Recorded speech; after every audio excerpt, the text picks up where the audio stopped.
My daughter-in-law threw me out and spat. Go rot under a bridge like a stray. Don't crawl back until next month. I want to see if you survive. I packed and flew to Miami and called her ex. Days later, she was on her knees, begging me not to tell them the truth. Before we continue, comment where you're watching from and subscribe to the channel.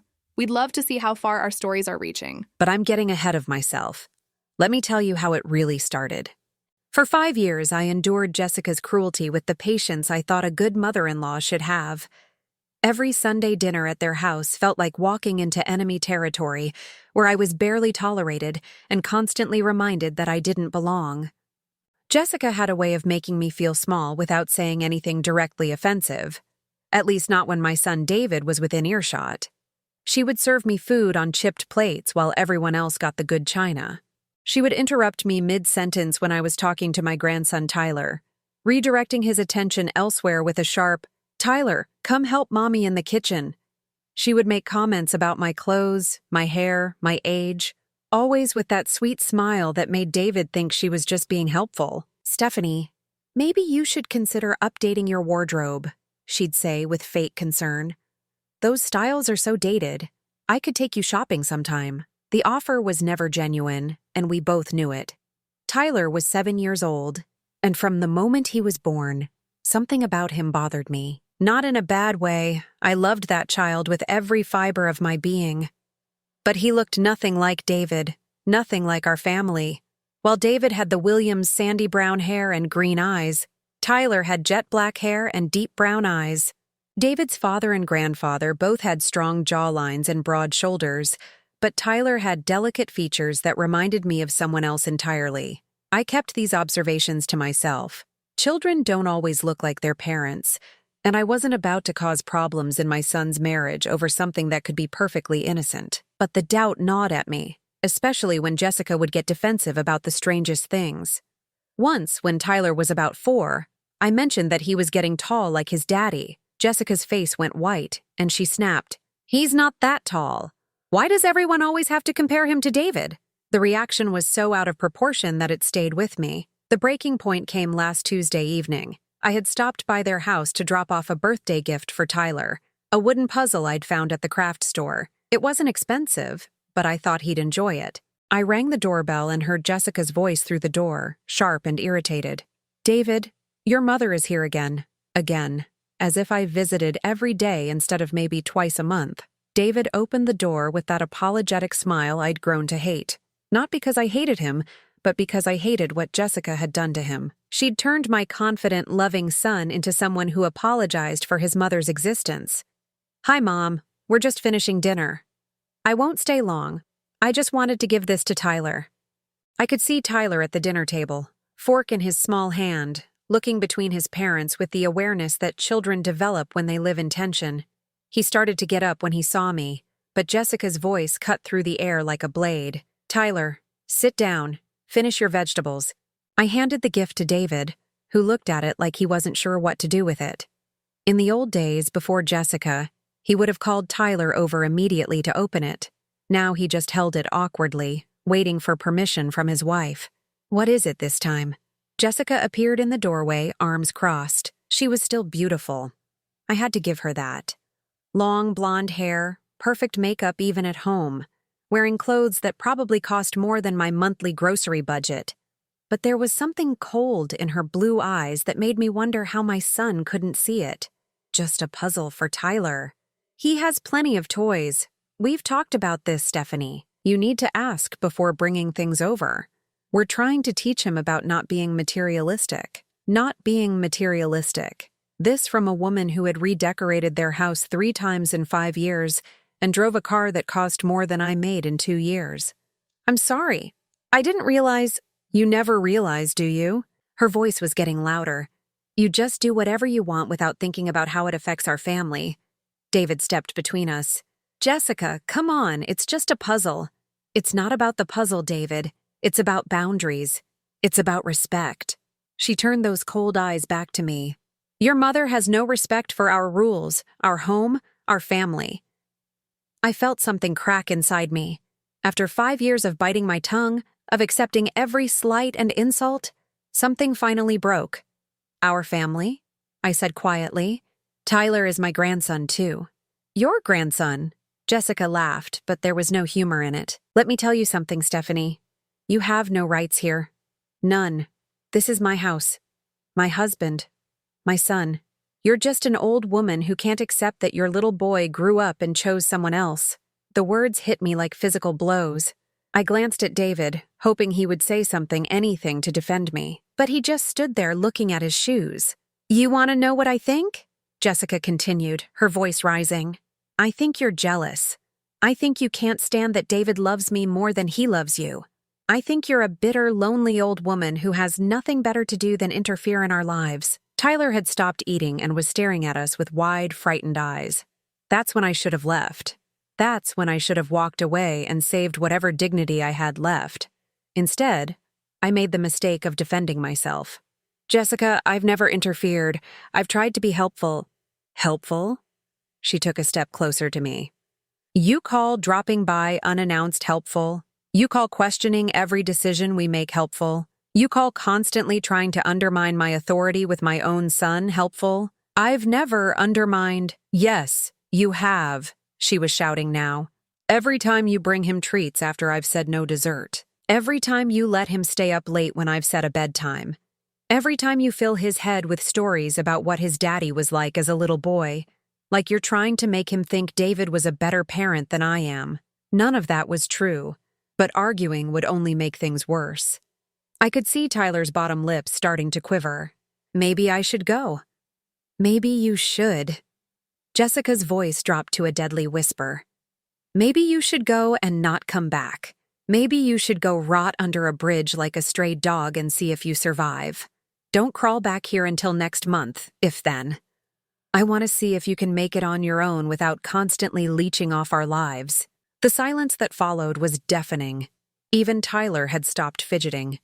David stood frozen, his face pale. Jessica, he said finally, his voice barely audible. No, David, I'm done. I'm done pretending to tolerate her. I'm done walking on eggshells in my own home. She needs to learn her place. I looked at my son, waiting for him to say something, to stand up for me the way I had stood up for him his entire life. But he just looked away. That's when I knew it was over. Not just the evening, but the relationship I thought I had with my son. Whatever hold Jessica had on him was stronger than 38 years of being his mother. I turned and walked toward the door. Behind me, I heard Tyler's small voice. Grandma! Tyler, sit down, Jessica snapped. I didn't turn around. I couldn't let him see me cry. 20 minutes later, I was at home packing a suitcase with shaking hands. My sister Carol had been inviting me to visit her in Miami for months, and suddenly, getting as far away from here as possible seemed like the only option. As I folded my clothes, my mind kept replaying Jessica's words. Go rot under a bridge like a stray. The cruelty of it took my breath away. But underneath the hurt and humiliation, something else was stirring. Something I hadn't felt in years. Anger. Pure, righteous anger. Because Jessica thought she had won. She thought she had finally gotten rid of the inconvenient mother-in-law who knew too much and saw too clearly. But she had made one crucial mistake. She had forgotten that I was the one person in her life who remembered Kevin Matthews. The plane to Miami gave me 3 hours to think, and by the time we landed, the pieces of a puzzle I'd been unconsciously assembling for 7 years were finally starting to fit together. Carol met me at the airport with her usual warm smile and knowing eyes. My younger sister had always been the intuitive one in our family, the one who could read between the lines when everyone else was focused on what was being said out loud. You look terrible, she said, pulling me into a hug that smelled like her familiar vanilla perfume. Thank you. That's exactly what I needed to hear. I mean, you look like someone who's finally ready to stop pretending everything's fine. She grabbed my suitcase. Come on, we have a lot to talk about. Carol's house in Coral Gables was everything mine wasn't. Bright, airy, filled with plants and laughter and the kind of casual comfort that comes from not walking on eggshells. She made me a cup of tea with honey, the way our mother used to, and settled across from me at her kitchen table. So, she said, Jessica finally showed her true colors. I'd called her from the airport, but I hadn't given her details. Now, sitting in her sunny kitchen, the whole story came pouring out. The years of subtle cruelties, the constant feeling of being unwelcome, and finally, Jessica's explosion. "Go rot under a bridge like a stray," Carol repeated slowly. "Jesus, Stephanie. And David just stood there?" "He just stood there." Carol was quiet for a moment, stirring her tea. "You know what I think? I think Jessica's been planning this for a while. I think she's been pushing and pushing, waiting for you to snap so she could play the victim. Maybe, but I didn't snap. I barely said anything. Exactly. Which is why she had to escalate. She needed you gone, and she needed David to think it was justified. The question that had been nagging at me since I left finally found its voice. Why, Carol? Why does she hate me so much?" My sister looked at me for a long moment, and I could see her weighing her words. "Can I ask you something? And I want you to really think about the answer." I nodded. "Do you think Tyler looks like David?" The question I'd been asking myself for 7 years, finally spoken out loud by someone else. Relief flooded through me. Relief that I wasn't crazy, that I wasn't the only one who'd noticed. "No," I whispered. "No, I don't. Neither do I. I've thought that since the day he was born, but I didn't want to say anything because..." She shrugged. "Because what if I was wrong? What if I was just being paranoid?" "Do you remember Jessica before she married David?" I asked. "Do you remember her talking about anyone else?" Carol got up and refilled our teacups, but I could see her mind working. "There was someone. Remember that barbecue at David's apartment complex? This was maybe 8 years ago, before they were even engaged. Jessica brought someone with her, a friend, she said. Tall guy, dark hair, really handsome. The memory hit me like lightning. Kevin. His name was Kevin. Yes, Kevin something. Matthews, maybe? He seemed nice, actually. A little quiet, but nice. And Jessica." Carol paused. Jessica was different around him. Not the performative sweetness she usually does. She was more natural, more relaxed. I closed my eyes, letting that long-ago afternoon come back to me. It had been one of those community barbecues that apartment complexes organized to build resident relationships. David had been so excited to introduce Jessica to the family, and she'd been on her absolute best behavior, except for those moments when she thought no one was looking, and she would glance at Kevin with an expression I couldn't quite read at the time. "They knew each other well," I said slowly. The way she looked at him, the way he looked at her. They weren't just friends. And then he disappeared. I remember asking David about him at the next family gathering, and David said Jessica didn't really know him that well, that he'd just been someone she'd met recently. But that wasn't true. I could see it now, with the clarity that comes from distance and anger. The way Jessica had touched Kevin's arm when she laughed, the way he'd automatically reached for her drink when she finished it, the way they'd stood just a little too close during conversations. They hadn't been casual friends, they'd been together. Carol, what if? I couldn't finish the thought. It was too big, too devastating. What if Tyler is Kevin's son? Carol finished gently. What if Jessica was with Kevin, got pregnant, and then chose David instead because he was the safer option? The timeline worked. Tyler had been born exactly 9 months after David and Jessica got engaged. Everyone had joked about it being a honeymoon baby. But what if it wasn't? What if Jessica had known she was pregnant when she accepted David's proposal? That would explain why she hates me so much, I said, my voice barely above a whisper. I'm the one person who remembers Kevin. I'm the one person who might put the pieces together. It would also explain why she's so desperate to keep you away from Tyler. If he starts talking about his grandmother's observations, if he mentions that people say he doesn't look like Daddy, my heart was racing. For 7 years I'd felt like I was losing my mind, seeing things that weren't there. But I wasn't crazy. I was observant, and Jessica had been terrified that my observations would eventually lead to questions she couldn't answer. I need to find Kevin, I said. Carol raised an eyebrow. Stephanie, what are you planning to do? Honestly, I didn't know yet. But for the first time since Jessica had screamed at me to go rot under a bridge, I felt like I had some power in this situation. Information was power, and if my suspicions were correct, I had information that could change everything. That evening, I sat on Carol's porch with my laptop, searching for Kevin Matthews. In the age of social media, people weren't as hard to find as they used to be. It took me about an hour to locate him. Kevin Matthews, 34 years old, living in Tampa, working as a project manager for a construction company. His profile was mostly private, but I could see enough. He was married, had been for 3 years, to a woman named Sarah. No children, but plenty of photos of him with nieces and nephews, and the captions suggested that was a source of sadness for him and his wife. "We keep trying," one post from Sarah read, attached to a photo of Kevin holding a baby at what looked like a family gathering. "Someday our time will come." I stared at that photo for a long time, Kevin holding that baby with the gentle competence of someone who was meant to be a father. Kevin, who might already be a father and just didn't know it. "You look like you're planning something dangerous," Carol said, appearing beside me with 2 glasses of wine. "I'm planning something necessary. Stephanie, think about this carefully. If you're right, if Tyler is Kevin's son, then revealing that truth is going to destroy a lot of lives." "Jessica's life, you mean?" "Jessica's life, yes, but also David's. And Tyler's. That little boy thinks David is his father. Are you prepared to take that away from him?" I sipped my wine and watched the sun set over Carol's garden. She was right, of course.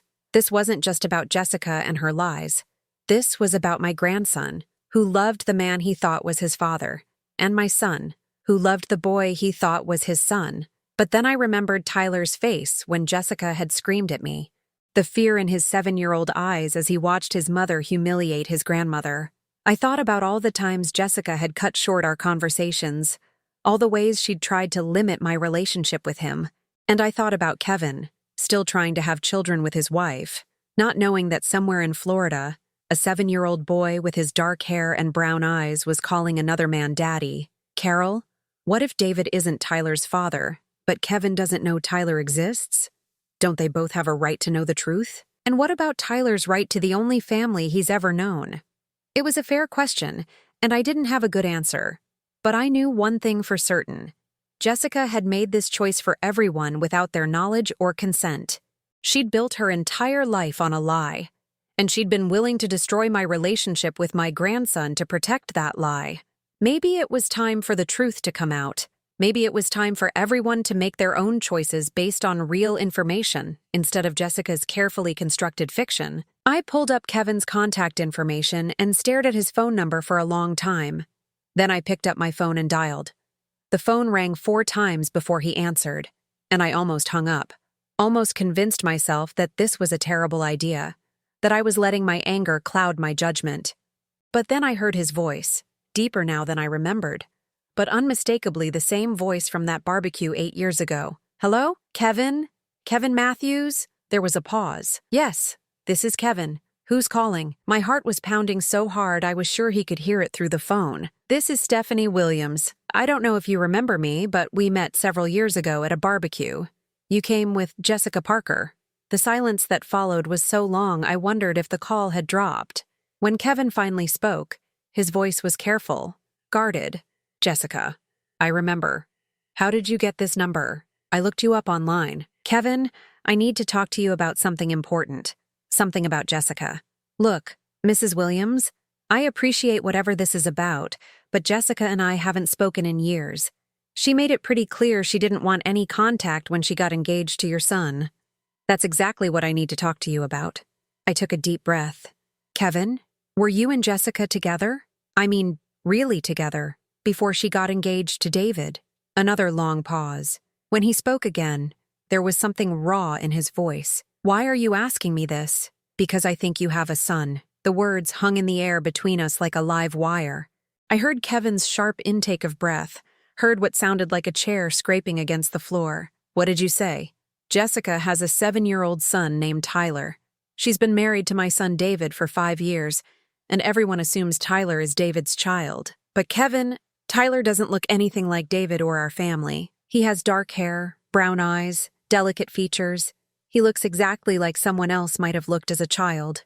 You think Tyler is mine?" "I think it's possible. I think Jessica might have been pregnant when she chose David over you." Kevin was quiet for so long that I started to worry he'd hung up. Finally he spoke, and his voice was shaking. Jessica didn't choose David over me, Mrs. Williams. She never gave me a choice at all. What do you mean? I mean, we were together for almost 2 years. We were talking about marriage, about starting a family. I was ready to propose, had the ring and everything. Then one day, out of nowhere, she told me she needed space, said she wasn't ready for such a serious relationship. A week later, I heard she was engaged to someone else. My breath caught. David, your son. She went from asking for space to engaged in 7 days. I couldn't understand it. I thought maybe she'd been seeing him behind my back, but the timeline didn't make sense. They barely knew each other. Kevin, when exactly did Jessica break up with you? I heard him moving around, probably checking a calendar or his phone. It was March 15th, 8 years ago.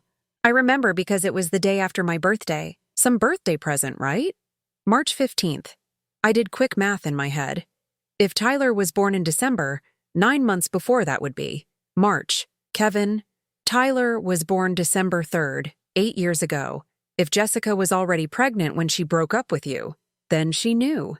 His voice was barely a whisper. She knew she was carrying my child, and instead of telling me, she found someone else to be the father. The pain in his voice made my chest ache. This wasn't just about Jessica's lies anymore. This was about a man who'd spent 8 years wondering why the woman he loved had abandoned him, not knowing she'd taken his child with her. Why didn't she tell you? I asked, though I was beginning to understand the answer. Because I was 26 and working construction. I was a good guy, but I wasn't established yet. I couldn't offer her the kind of life your son could. Kevin's voice was getting stronger now, anger replacing the shock. Your son had just gotten promoted to management at the bank. He had a house, a steady income, prospects. I was still living in a 1-bedroom apartment and driving a truck with 200,000 miles on it. So she chose security over love. She chose security over everything. Over me, over honesty, over giving her child the chance to know his real father. Kevin paused. Mrs. Williams, why are you telling me this now? After all these years? I explained about the years of Jessica's hostility, about her systematic efforts to push me away from Tyler, about the final confrontation that had driven me to Miami. As I talked, I could hear Kevin's breathing getting heavier. She told you to rot under a bridge, like a stray dog. Jesus Christ. Kevin was quiet for a moment. You know what the worst part is? Sarah and I have been trying to have kids for 3 years. We've been through fertility treatments, miscarriages, everything. And all this time, I might have had a son. My heart broke for him, for his wife Sarah, who was trying so desperately to give him the child he already had, for Tyler, who was being raised by a woman who saw him as a tool to secure her lifestyle rather than a person to love, for David, who was being lied to about the most fundamental aspect of his family.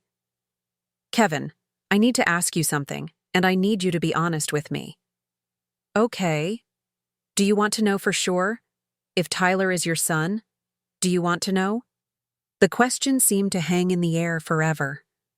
Finally, Kevin spoke. Yes. God help me, yes. Even if it destroys everything, I need to know.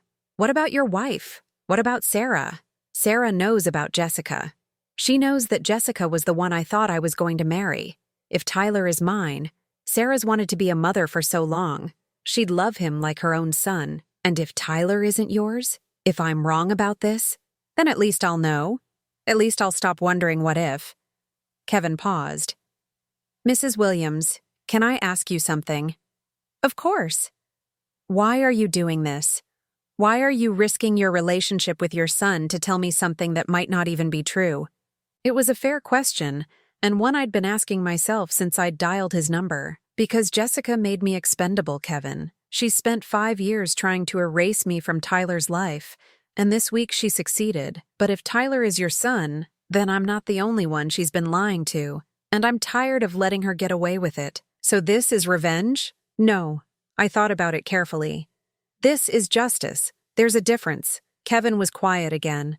When he spoke, his voice was determined. What do you need from me? I need you to call Jessica. Tonight. Tell her you know about Tyler, that you want a paternity test. Don't tell her how you found out. Let her think you figured it out yourself. Let her think someone saw Tyler and noticed the resemblance. And then what? Then we see what she does. If Tyler is your son, she's going to panic. She's going to do whatever it takes to protect her secret, including calling me and begging me to keep quiet about something she doesn't even know I know. You think she'll call you? Kevin, Jessica just spent 5 years trying to get me out of Tyler's life because she was afraid I might figure out the truth. If you call her demanding a paternity test, I'll be the first person she suspects of putting the pieces together. And when she calls you? I looked out at Carol's garden, at the peaceful evening light filtering through the trees. In a few hours, that piece would be shattered.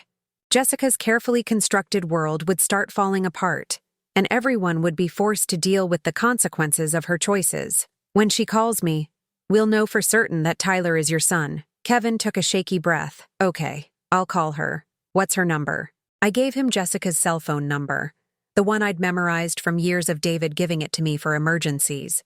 Kevin? Yeah? Whatever happens after tonight, whatever we find out, Tyler is a good kid. He's sweet and funny and smart. If he's your son, you're going to love him. I already do. Kevin's voice cracked slightly. I've been loving him for 7 years without even knowing he existed. After we hung up, I sat on Carol's porch in the gathering darkness, waiting for Kevin to make the call that would either confirm my suspicions or prove me wrong, waiting for Jessica to reveal her hand, waiting for the truth to finally come out, whatever the cost. Kevin called Jessica at 9:30 that night. I know because my phone started ringing at 9:47. I was sitting on Carol's couch, pretending to read a book while my sister pretended to watch television. We'd both been on edge since dinner, and when my phone lit up with Jessica's name, Carol actually jumped. I let it ring 4 times before answering, wanting to sound like I'd been pulled away from something important, rather than sitting there waiting for this exact call. Hello, Jessica. Stephanie. Her voice was tight, controlled, but I could hear the panic underneath. We need to talk. Do we? Because the last time we talked, you told me to go rot under a bridge.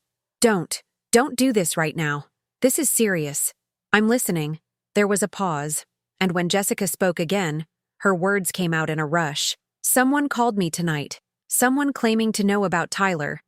They're saying crazy things, making threats about paternity tests and legal action. I think you put them up to this. I kept my voice carefully neutral.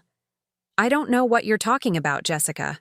I'm in Miami, remember? Where you told me to go. Don't play dumb with me. This has your fingerprints all over it. What exactly did this person say? Another pause. Jessica was trying to figure out how much to reveal, how much she could say without confirming what she was trying to deny.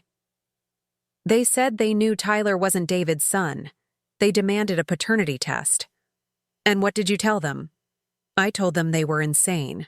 I told them Tyler is David's son, and if they kept harassing us, I'd call the police. Well, there you go then. Problem solved.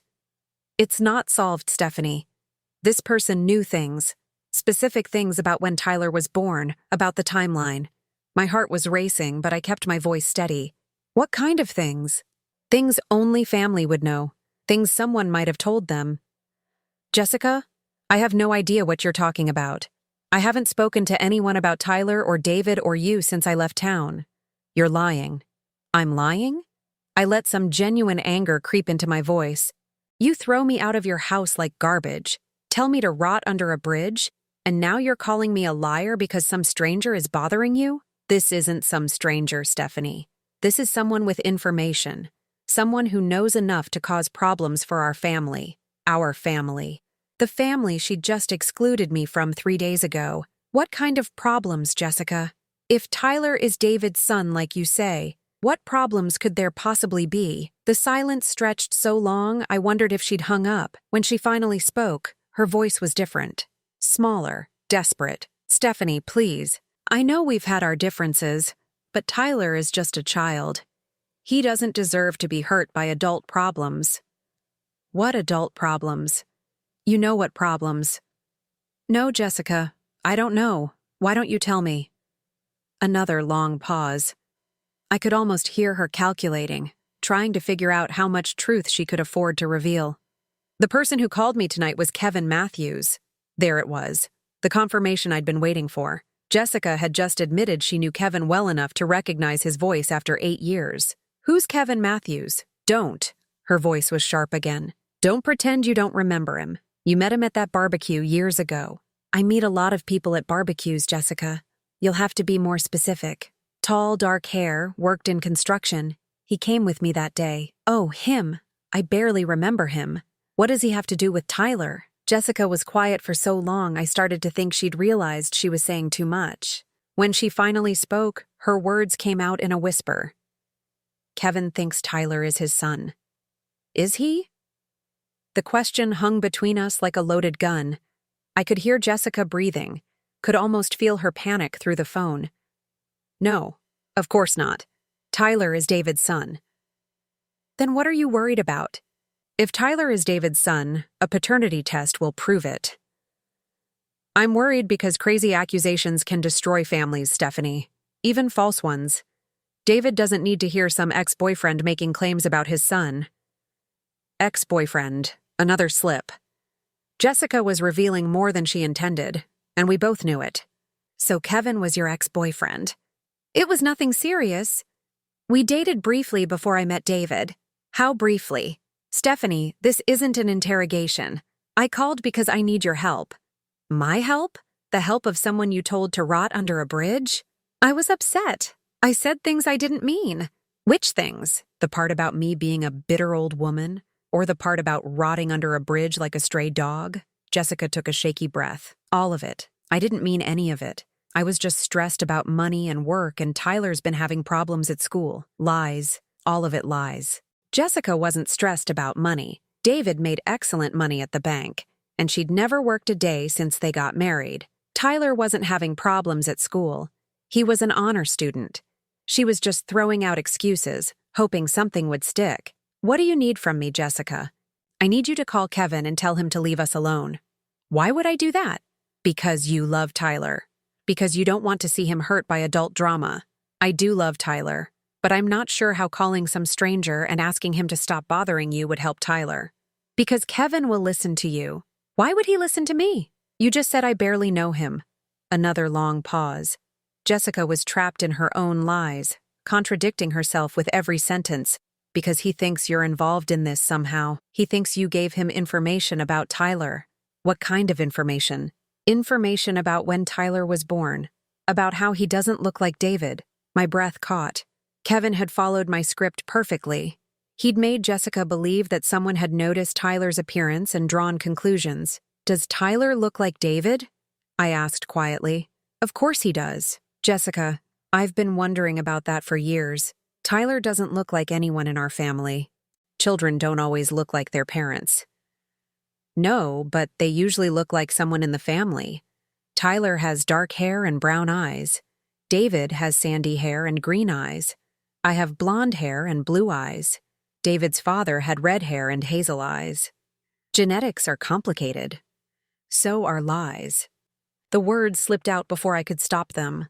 The line went deadly quiet. What did you say? I said genetics are complicated. No, you said lies are complicated. I could hear my own heartbeat in my ears. I'd gone too far, revealed too much. But maybe it was time to stop playing games. Jessica, is Tyler Kevin's son? How dare you ask me that? Is he? Tyler is David's son. David is his father in every way that matters. That's not what I asked. Jessica was crying now. I could hear her trying to muffle the sound, trying to maintain control. Stephanie, please don't do this.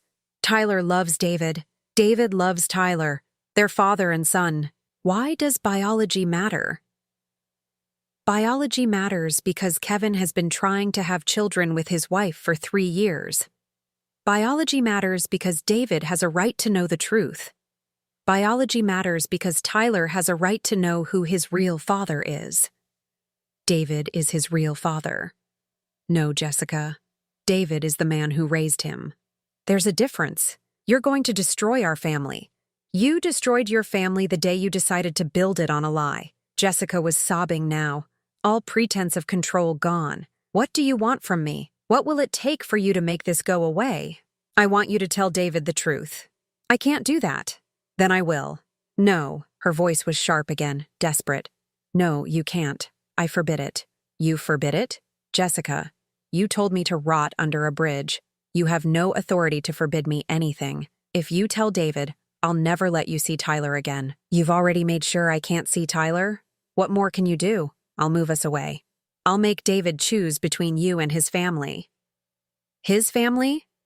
Jessica, if Tyler is Kevin's son, then Tyler isn't David's family. He's Kevin's family. Stop saying that. It's the truth. The truth will destroy everything. No, Jessica. Your lies destroyed everything. The truth is just going to clean up the mess. There was a long silence. When Jessica spoke again, her voice was so quiet I had to strain to hear her. What if I apologized? What if I let you see Tyler whenever you wanted? What if I promised to be better, to treat you with respect? In exchange for keeping your secret? In exchange for protecting Tyler from being hurt? Tyler's going to be hurt either way, Jessica. He's either going to be hurt by learning the truth, or he's going to be hurt by living his entire life based on a lie. At least if he lives with the lie, he gets to keep the only father he's ever known. And Kevin gets to keep wondering why the woman he loved abandoned him. And David gets to keep believing his wife is honest. And I get to keep pretending I don't know that my grandson isn't my grandson. Stephanie, I'm begging you. You should have thought about this before you decided to tell me to rot under a bridge. I hung up the phone and sat back against Carol's couch cushions, my hands shaking. Carol looked at me with wide eyes. So Tyler is Kevin's son. Tyler is Kevin's son. What happens now? Now Jessica panics. Now she tries to figure out how to contain the damage.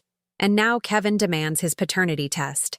My phone started ringing again. Jessica's name on the screen. This time I didn't answer. Jessica called 17 times that night.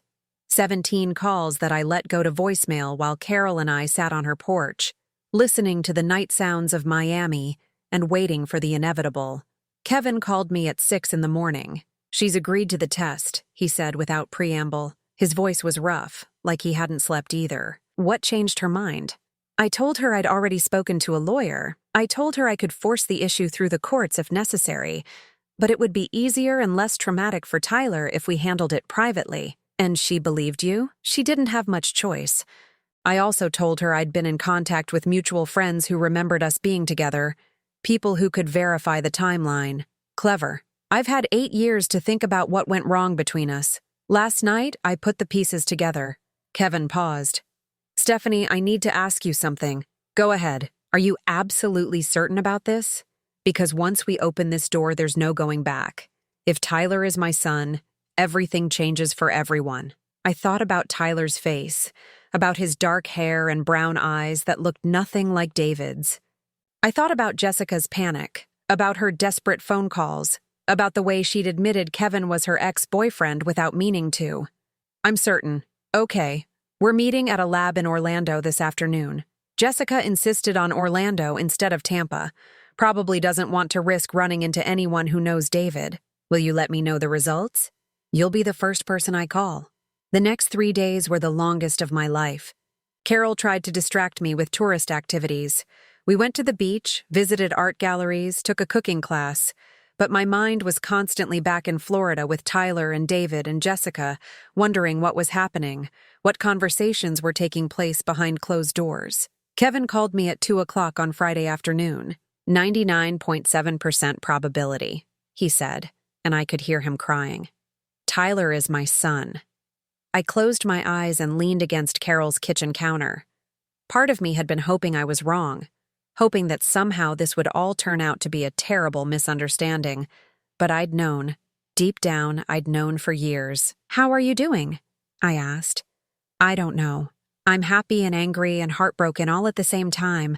I have a son, but I've missed 7 years of his life. I have a son, but he thinks another man is his father. What happens now? Now I call Jessica and tell her the results. Then I guess we figure out how to tell everyone else. Kevin, be careful. Jessica is going to be desperate now. She's going to try to find a way to blame this on you, or on me, or on anyone except herself. Let her try. The test results speak for themselves. What about David? Are you going to tell him yourself? Kevin was quiet for a moment. I don't know. Part of me thinks he deserves to hear it from Jessica. She's the one who lied to him. But part of me thinks he deserves to hear the truth from someone who won't try to spin it. And Tyler? That's the hardest part. How do you tell a 7-year-old that everything he thought he knew about his family is wrong? After Kevin hung up, I sat in Carol's kitchen and waited for my phone to ring again. It didn't take long. You did this. Jessica's voice was raw with rage and desperation. You destroyed my family. Are you happy now? Jessica, don't you dare try to justify this. You've ruined everything. I didn't ruin anything. You did that yourself 7 years ago. Tyler is going to be devastated. David is going to be devastated. And for what? So you could get your revenge? This isn't about revenge. This is about truth. Truth? Jessica laughed, but there was no humor in it. What's true is that David has been Tyler's father for 7 years. What's true is that Tyler loves David and David loves Tyler. What's true is that you've destroyed that because your feelings were hurt. What's true is that Kevin has been trying to have children with his wife for 3 years while his son calls another man daddy. What's true is that David has been living a lie. What's true is that Tyler deserves to know who his biological father is. Tyler doesn't need to know anything. He's 7 years old. He's Kevin's 7-year-old son. He's David's 7-year-old son. Biology doesn't make you a parent. No, but it makes Kevin Tyler's father. And you stole that from him. Jessica was crying again, but this time her tears sounded more like fury than despair. I chose David because he could give Tyler a better life. Kevin was barely making ends meet. He lived in a tiny apartment and drove a broken-down truck. David had a career, a house, stability. So, you decided for everyone. You decided Kevin didn't deserve to know he had a son. You decided David didn't deserve to know the truth. You decided Tyler didn't deserve to know his real father. I decided to give my son the best possible life. You decided to give yourself the best possible life. Don't pretend this was about Tyler. Everything I've done has been about Tyler. Everything you've done has been about protecting yourself, including trying to push me out of Tyler's life because you were afraid I'd figure out the truth. Jessica was quiet for a long moment. When she spoke again, her voice was different, calculating. What will it take, Stephanie? What do you want? I want you to tell David the truth. What else? Nothing else. Just the truth. I don't believe you. You must want something. Money? Custody rights? What? The assumption that I was motivated by greed told me everything I needed to know about Jessica's character. She couldn't imagine someone acting out of principle because she never had. I want my son to know that his wife has been lying to him for 7 years. I want my grandson to know who his real father is. I want Kevin to have the chance to be a father to his son. I want the truth, Jessica. That's all I've ever wanted. The truth is going to destroy everything. Your lies already destroyed everything. The truth is just going to make it visible. After I hung up, Carol found me sitting on her porch, staring at the setting sun. How do you feel? She asked, settling into the chair beside me. Empty, sad, relieved. I thought about it. Guilty. Guilty? Why? Because Tyler is going to be hurt by this. He's going to find out that the man he thinks is his father isn't his biological father, and the mother he trusts has been lying to him his entire life. But he's also going to find out that he has a real father who's wanted him his whole life without knowing he existed. Is that enough? Is that worth the pain? Carol was quiet for a moment. I don't know, but I know that living with lies isn't healthy for anyone, especially children. Tyler would have figured it out eventually. Kids aren't stupid. At least this way, he finds out in a way that gives him a chance to have a relationship with his real father. And David? David gets to make decisions based on truth instead of lies. That's a gift, even if it doesn't feel like one right now. My phone buzzed with a text message. David's name appeared on the screen. Mom, I need to talk to you. Can I call? I showed the text to Carol, who raised her eyebrows. That was fast. Jessica probably told him everything, trying to control the narrative. I texted back, of course. Call anytime. The phone rang within minutes. Mom. David's voice sounded older, tired in a way I'd never heard before. Is it true? Is what true, honey? About Tyler, about Kevin. Jessica is saying crazy things, claiming you've been plotting against us. But the test results. His voice broke. Mom, is Tyler my son? The question I'd been dreading. asked by the son I'd raised, about the grandson I loved. No, sweetheart. Tyler isn't your biological son. The silence that followed was deafening. I could hear David breathing, could imagine him trying to process what I'd just confirmed. How long have you known? I've suspected for years. I only knew for certain this week. Why didn't you tell me? Because I hoped I was wrong. Because I didn't want to hurt you. Because I thought maybe it didn't matter. When did it start to matter? When Jessica told me to rot under a bridge like a stray dog. David made a sound that might have been a laugh or a sob. She told me you were trying to destroy our family out of spite. I'm trying to save what's left of our family by telling the truth. What's left? David's voice was hollow. My wife has been lying to me for 7 years. My son isn't my son. My marriage is over. What's left? You're left, David. You're a good man who was lied to by someone who should have loved you enough to be honest. Tyler is still the same sweet little boy he was yesterday.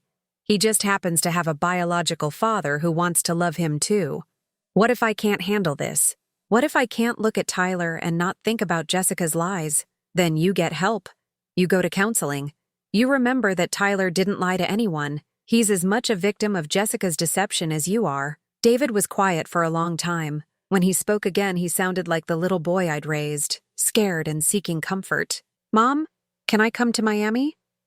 I need to get away from here for a while. I need to think. Of course.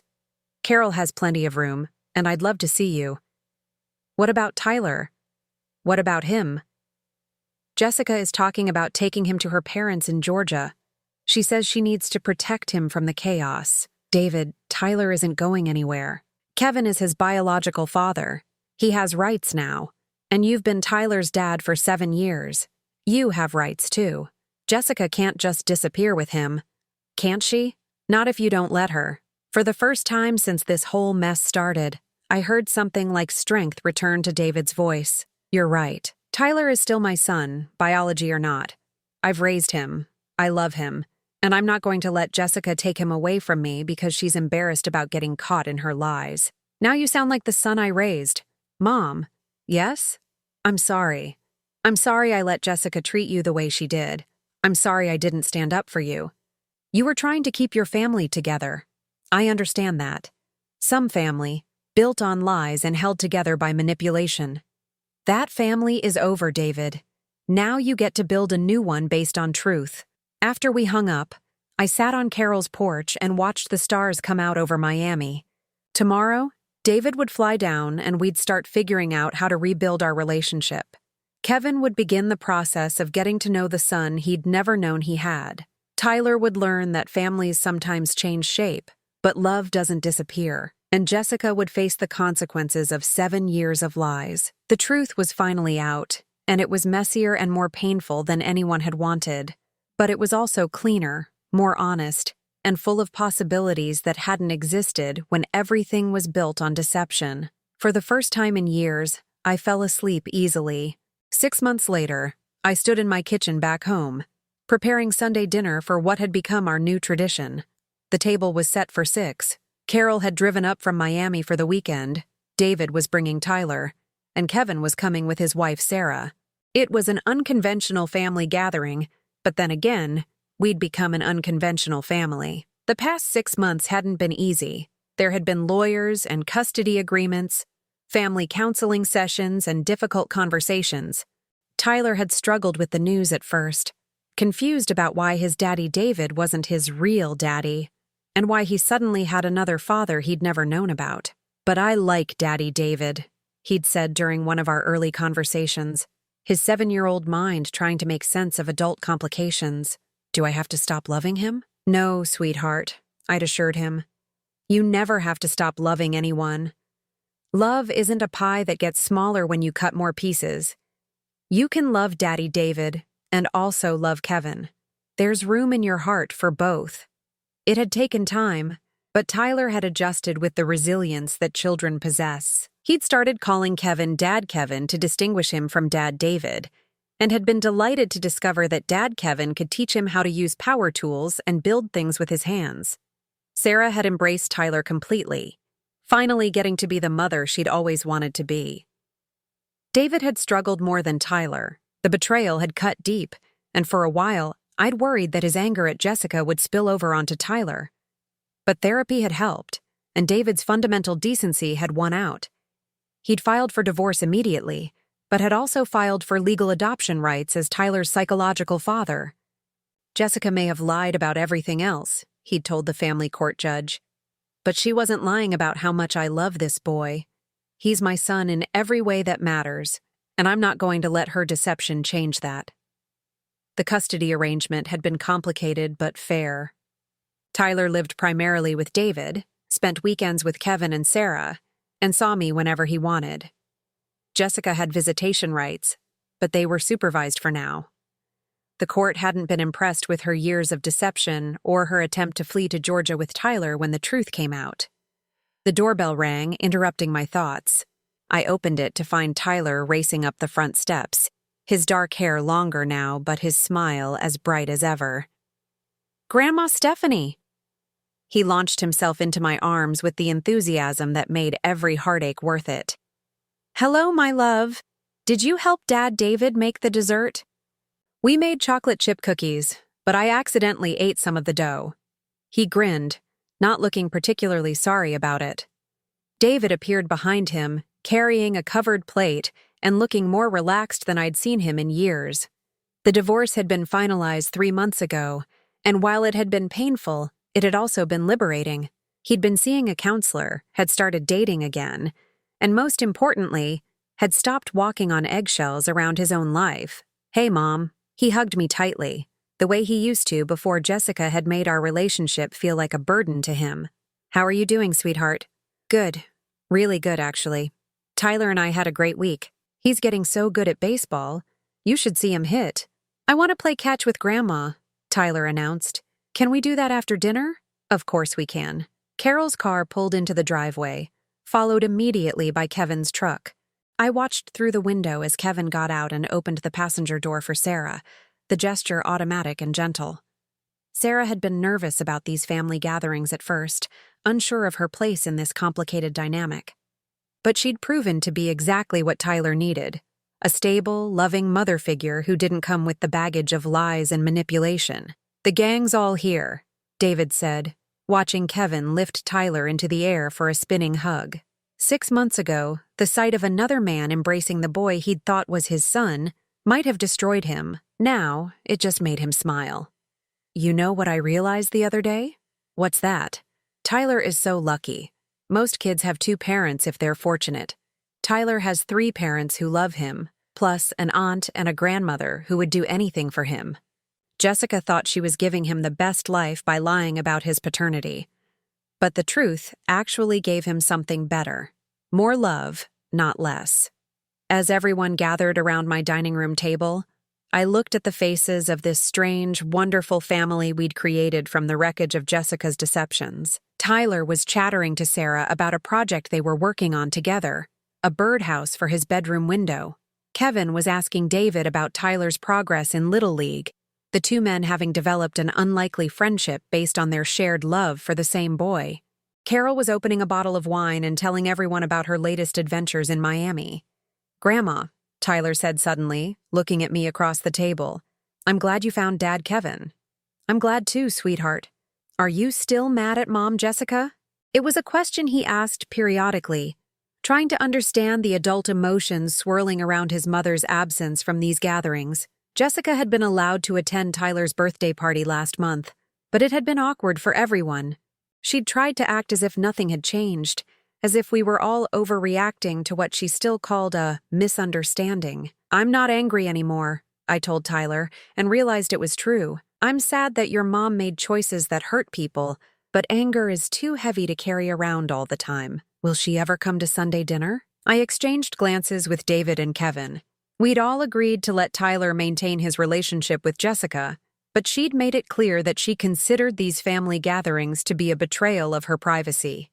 She was still claiming that I'd orchestrated the entire revelation out of spite, refusing to acknowledge that her own actions had led to the consequences she was facing. "I don't know, honey. That would be up to your mom." "I think she's probably embarrassed," Tyler said, with the wisdom of a child who'd been forced to grow up too quickly. Sometimes when I do something bad, I don't want to see the people I hurt either. After dinner, we moved to the backyard where Tyler insisted on demonstrating his improved pitching technique. Kevin stood behind the makeshift home plate, calling out encouragement, while David coached Tyler's stance. Sarah and Carol sat with me on the porch, watching this domestic scene that would have seemed impossible 8 months ago. "How do you feel about all this?" Sarah asked me quietly. "Really?" I considered the question. "Grateful," I said finally. Grateful that the truth came out when Tyler was still young enough to adjust. Grateful that David was strong enough to handle it. Grateful that Kevin turned out to be exactly the kind of man Tyler deserves as a father. And grateful that Jessica showed her true colors, Carol added. "Better to know who someone really is than to keep wondering why they treat you badly." Sarah nodded.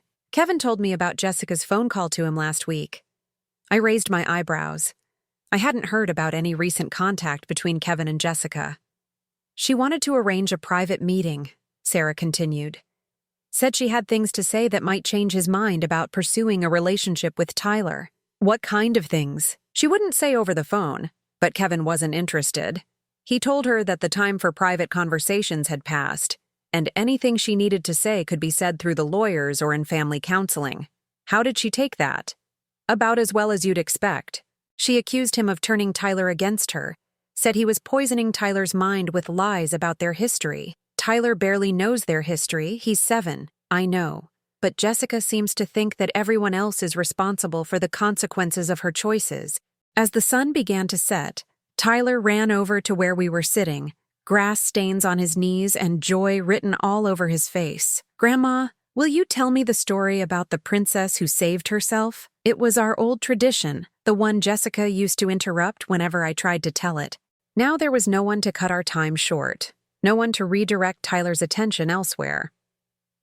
"Once upon a time," I began, pulling Tyler onto my lap, "there was a princess who lived in a kingdom where everyone told her she needed to wait for someone else to rescue her. But she didn't want to wait," Tyler chimed in, knowing the story by heart. "No, she didn't. Because she realized that she had everything she needed to save herself. She had courage and intelligence and the love of people who truly cared about her. And what did she do? She stopped waiting for someone else to fix her problems. She stopped pretending that everything was fine when it wasn't. She stopped letting people treat her badly just to keep the peace." Tyler snuggled closer to me.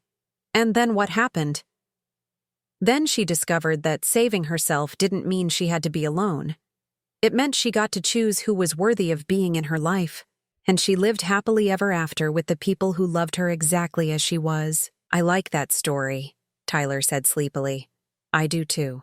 Later that evening, after everyone had gone home, I sat in my quiet house and reflected on the journey that had brought us all to this point. 8 months ago, I'd been a bitter, lonely woman who felt invisible in her own family's life. I'd been walking on eggshells around my daughter-in-law's cruelty, accepting disrespect because I was afraid of losing what little access I had to my grandson.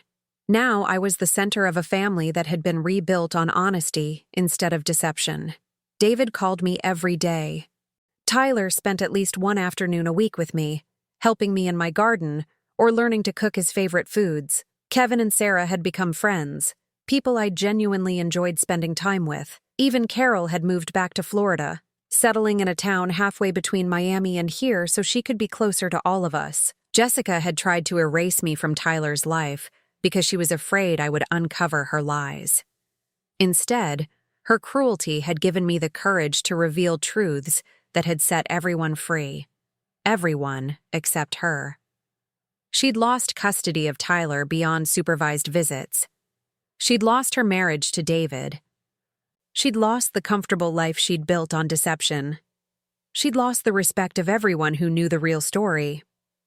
Most of all, she'd lost the right to complain about any of it, because every consequence was the direct result of her own choices. My phone buzzed with a text message from David. "Thanks for dinner, Mom. Tyler wants to know if he can spend next Saturday with you. He wants to plant flowers in your garden." I typed back, "He can spend every Saturday with me if he wants to. He might take you up on that. Good night. Love you." "Love you too." I turned off the lights and headed upstairs, feeling more peaceful than I had in years. The truth had been messier and more painful than anyone had wanted, but it had also been liberating. Tyler now had 3 parents who loved him unconditionally, instead of one who saw him as a tool for maintaining her lifestyle. David was free to build genuine relationships instead of walking on eggshells around his wife's manipulations. Kevin had the son he'd always wanted and never known he had, and I had my family back. Not the same family we'd been before, but a better one. A family based on truth and choice and mutual respect instead of obligation and fear. As I drifted off to sleep, I thought about Jessica somewhere out there, probably still convinced that she was the victim of other people's vindictiveness, still unable to see that the destruction of her carefully constructed life was the inevitable result of building it on lies. Some people spend their whole lives running from the consequences of their actions, never understanding that peace can only come from taking responsibility for the choices you make. I'd learned that lesson the hard way, but I'd learned it. And now, finally, I was free.